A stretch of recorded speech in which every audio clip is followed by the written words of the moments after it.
Ito ang pinakamadilim na araw sa kasaysayan ng Israel, ang pag-atake at malawakang pagdukot ng teroristang Hamas noong Oktubre 7. Ngayong linggo, isang 2 taong independiyenteng investigasyon ang isinapubliko. Nakatuon ito sa mga krimeng sekswal at batay sa kasarian na ginawa noong masaker at laban sa mga bihag na hawak ng teroristang Hamas. Ayon sa ulat ng Civil Commission on Crimes by Hamas Against Women and Children, ang susunod na yugto ay hindi na lang tungkol sa pagdodokumento na nangyari ang mga krimen, kundi pati na rin ang pagtukoy kung paano ito maaring usigin sa hukuman.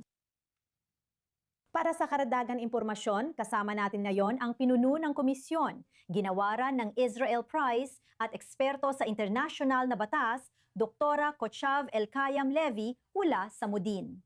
Doktora, maraming salamat po sa inyong oras. Ang lawak ng kasamaan at kalupitan ng Hamas noong ika-7 ng Oktubre ay napakahirap intindihin. Marami sa mga ito, syempre, ay kinuna ng video ng mga terorista mismo. Ang investigasyon ninyo ay naglalaman ng detalye ng mga kasindak-sindak na pangyayari sa masaker at habang nasa pagtabihag ng mga terorista. Simulan mo sa pagkwento kung paano kinolekta ang ebidensya, nakuha ang testimonya at isinagawa ang investigasyon na ito. Magandang gabi, natutuwa akong makasama kayo ngayon. Ipapaliwanag ko lang, ang ulat ay suportado ng isang makasaysayang archive ng mga krimen sa digmaan na aming itinatag ayon sa mahigpit na internasyonal na pamantayan. Mga naitalang testimonya, materyales, video, mga larawan na isa-isa naming sinuri. At ang ulat ay sumasalamin sa isang archive. Bawat isa at bawat bagay sa ulat ay may katumbas na item sa archive. Kaya mahalagang sabihin yon. At ang ulat ay nagbibigay daan sa atin na umatras ng kaunti at makita ang kabuuang lagim. Sa ganong paraan, kapag binasa mo ito ay isang ulat na may 300 na pahina. Mahigit kalahati nito ay pawang mga katotohanan. Ibig sabihin, mahigit 160 na pahina ang binabasa mo ng mas detalyado ang mga materyales mula sa mga testimonya na aming natanggap, mga paglalarawan ng mga video, at mga paglalarawan ng mga larawan. At naunawaan namin sa isang punto na kami mismo ay nalulula na sa dami ng ebidensyang aming nakalap at kailangan naming tingnan ito, umatras ng kaunti at gumawa ng tematikong pagsusuri. At natuklasan namin ang 13 natatanging mga pattern ng sexual na pang-aabuso na nadala sa amin sa konklusyon na ito ay isang estratehiya. Ang sexual na karahasan noong ika-7 ng Oktubre ay isang estratehiya. Isang estratehiya, pasensya na, isang pinagplanuhang estratehiya, at sa kasamaang palad ay isinagawa ito ng may pambihirang kalupitan. Kasama na napakahirap unawain at napakahirap isipin na may mga tao pa ring nadududa sa nangyari kahit na pinag-uusapan mo na ang lahat ng ebidensyang ito.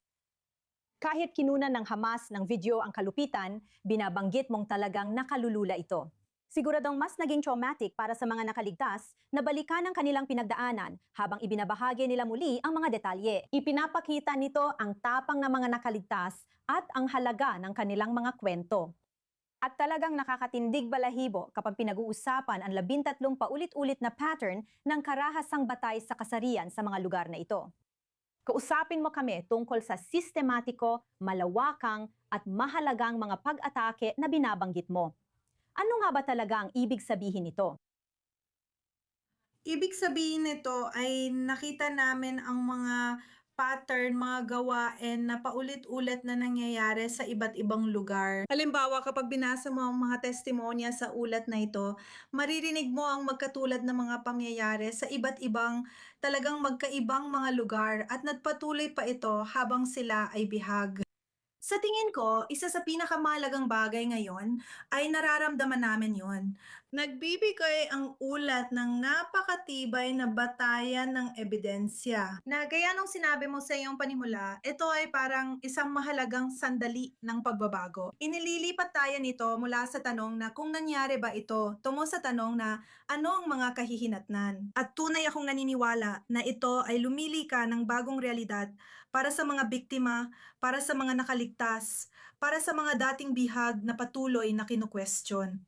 At ngayon, Isa na itong kasangkapan. Isa itong kasangkapan para sa kanila upang ipagpatuloy ang laban na ito. At sa tingin ko, ang mga magtatanggi nito ay magbumukhang mga troll sa social media o katawa-tawa dahil professional, ito na yon, ito na talaga. Kumuha kami ng mga pinakamahusay na taga-usig sa mundo upang tulungan kaming suriin ang ebidensya. Kinuha rin namin ang pinakamahusay na eksperto upang pagtibayin ang mga ulat. Kaya sa tingin ko, nagawa na namin ang lahat para makalika ng bagong realidad. Napakaraming ebidensya, napakalawak ng mga ebidensya. Tinapos ng ulat na ang mga gawaing ito ay krimen sa digmaan, krimen laban sa sangkatauhan, mga gawang henosidal, pagpapahirap, at karahasang sexual at nakabatay sa kasarian na kaugnay ng terorismo ayon sa internasyonal na batas. Nananatili ang tanong, paano ang pag-uusig? Anong mga legal na hakbang ang makatotohanang maaaring gawin dito? Magandang tanong. May gusto muna akong sabihin bago ipaliwanag ang tungkol sa pag-uusig dahil natalakay na namin ng detalyado ang pag-uusig at mga posibleng hakbang nito sa ulat. Gusto kong sabihin ang isang bagay tungkol dyan. Walang kahit isang pag-uusig ang kayang magpakita ng lawak ng mga krimen gaya ng ginagawa ng ulat na ito. At naniniwala kami na mahalagang ituring ang ulat na ito bilang isang napakahalagang tala ng kasaysayan, bilang bahagi ng kasaysayan mismo na nadodokumento ng mga boses ng mga taong nandoon. At pati na rin ang mga testimonya ay naka-imbak sa arkibong ito.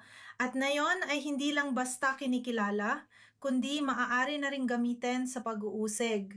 Ano ang pag-uusig? Ano ang magiging anyo nito? Alam natin na magkakaroon ng pag-uusig dito pero mangyayari rin ito sa iba't ibang bansa sa ilalim ng pambansang jurisdiksyon, pati na rin sa ilalim ng international na jurisdiksyon. Magkakaroon ito ng iba't ibang anyo sa buong mundo.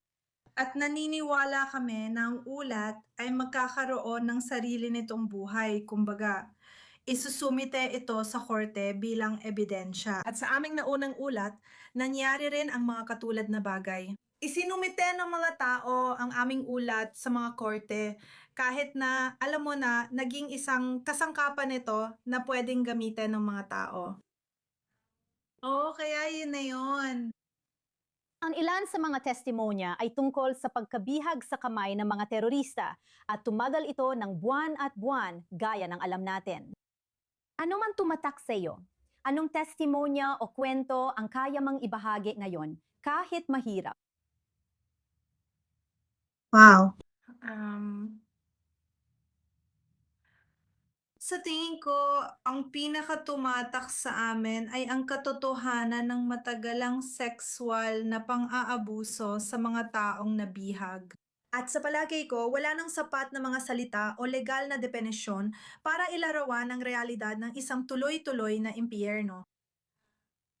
Araw-araw nararanasan ng mga tao ang sexual na karahasan, banta ng panggagahasa, at pakiramdam na di na kanila ang sarili nilang katawan.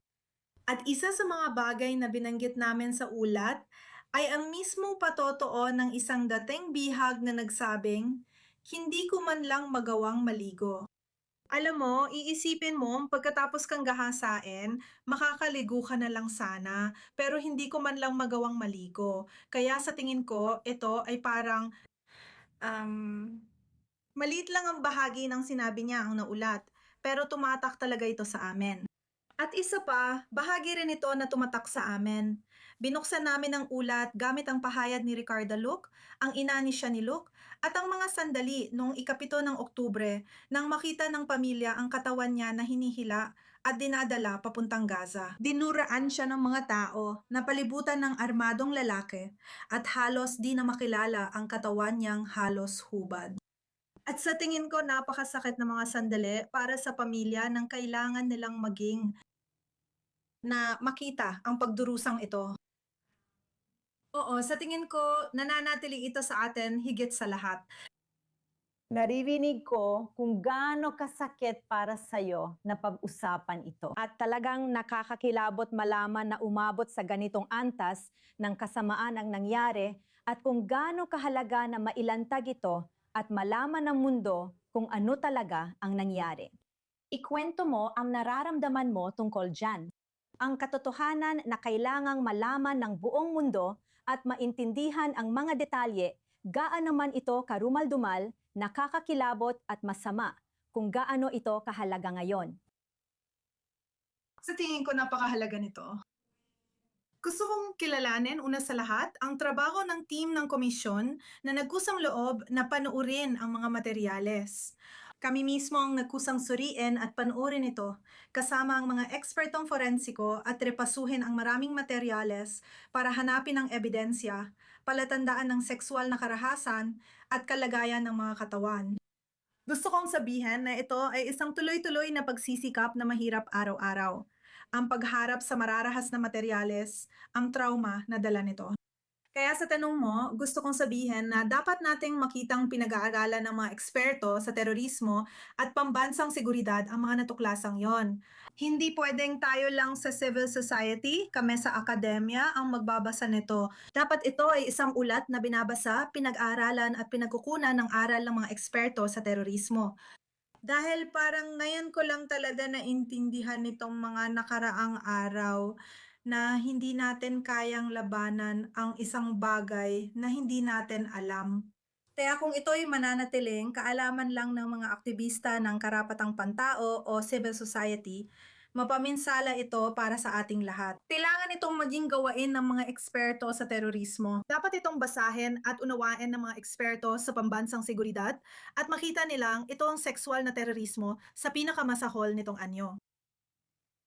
Napakahalaga ng mensaheng ibinabahagi mo ngayon at ipinapakita nito ang hamon na maipaunawa sa publiko ang mga detalyeng ito sa panahong at napakahirap talakayin nito lalo na kapag pinag-uusapan natin ang kalupitan at kababuyang nangyari noong ikapito ng Oktubre at pagkatapos noon. Pero gaya ng alam mo, noong naglabas ang kolumnista ng New York Times na si Nicholas Kristof ng isang katawa-tawang artikulo na nagpapahiwatig na ang Israel, nakakahiyamang sabihin, ay nagsasanay ng mga aso para gahasain ang mga bilanggo na Palestino kahit gaano pa ito kaloko kapag may ganong klaseng headline na kumakalat bago pa mailabas ang buong 2 taong investigasyon mo. Ibig lang sabihin nito, hindi nabibigyan ng sapat na pansin sa balita ang ulat ng komisyon. Paano mo ito nilalabanan? Paano mo ito hinaharap? Talagang nakakabaliw at walang saysay kung tutuusin gaya ng ulat na yon mula sa New York Times. Kaya kahapon, nang inilabas namin ang ulat, mahalaga para sa amin na ituon ang pansin sa mga biktima, sa mga natuklasan ng ulat, at manatiling nakatuon sa aming mga layunin. Ginawa namin ito, nagtrabaho kami ng mahigit 2 taon. Mahigit 2 taon sa bawat detalye ng ulat na ito, bawat salita, bawat piraso ng ebidensya. Kaya gusto naming ituon ang pansin doon at tiyakin na alam ito ng buong mundo. At masasabi kong ang ulat ay nakatanggap ng napakalaking atensyon sa buong mundo. Gusto ko mag-focus doon at sa kanila. Tama ka talaga. Tiyak iyan, Doktora Kokav Elkayam Levy, labis naming pinahahalagahan ang iyong pakikipag-usap. Salamat din. Ramdam ko ang sakit sa boses mo at ang tapang mong makipag-usap. Pinahahalagahan namin ito. Mulay, saludo kami sa tapang ng mga nakaligtas, nagbigay ng kanilang mga testimonya sa iyo nitong 2 taon. Pinahahalagahan namin ang iyong oras. Salamat sa pagsama sa rundown. Susubaybayan namin ang reaksyon sa mahalagang ebidensyang ito at sa iyong ulat. Salamat sa pagsama sa amin at salamat din sa iyong team.